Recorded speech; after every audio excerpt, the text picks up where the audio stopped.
ಛೇ, ಮಾಡ್ದವ್ರನ್ನ ಬಿಟ್ಟು ಆಡ್ದವ್ರನ್ನ ಹಿಡ್ಕೊಂಡ್ರು ಅನ್ನಂಗಾಯ್ತು ಇವಳು ಕತೆ. ಇದು ಒಳ್ಳೆ ಕತೆ ಆಯ್ತಲ್ಲಮ್ಮ. ಹೋಗಿ ಬಂದು ಮೂಗಿನ ಬೈದ್ರು ಅಂದಂಗೆ ಈ ಅತ್ತೆಗೆ ನಮ್ಮೇಲೆ ಕಣ್ಣ. ಇಟ್ಕೊಳ್ಳಿ ಬಿಡೆ, ಆ ಕಣ್ಣಿಗೆ ಕಾರ್ತ್ ಪುಡಿ ಹೆಂಗ್ ಎರ್ಚಬೇಕು ಅಂತ ನನಗೆ ಗೊತ್ತು. ಒಸಿ ನಮಗಿಡ್ದಿರೋ ಶನಿ ತೊಲಗ್ಲಿ, ಆಮ್ಯಾಕೆ ಒಬ್ಬೊಬ್ಬರಿಗೂ ಗ್ರಾಚಾರ ಬಿಡಿಸ್ಬಿಡ್ತೀನಿ.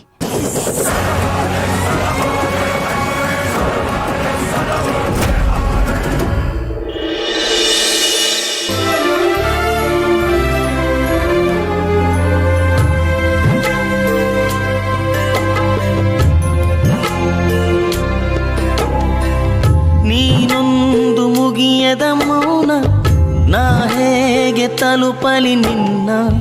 ನೀನೊಂದು ಕಡಲಿನ ಧ್ಯಾನ, ನಾ ಹೇಗೆ ಬೆರೆಯಲಿ ನಿನ್ನ?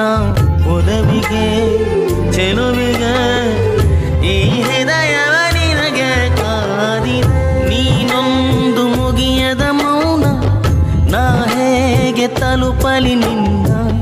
ನೀನೊಂದು ಕಡಲಿನ ಧ್ಯಾನ, ನಾ ಹೇಗೆ ಬೆರೆಯಲಿ ನಿನ್ನ?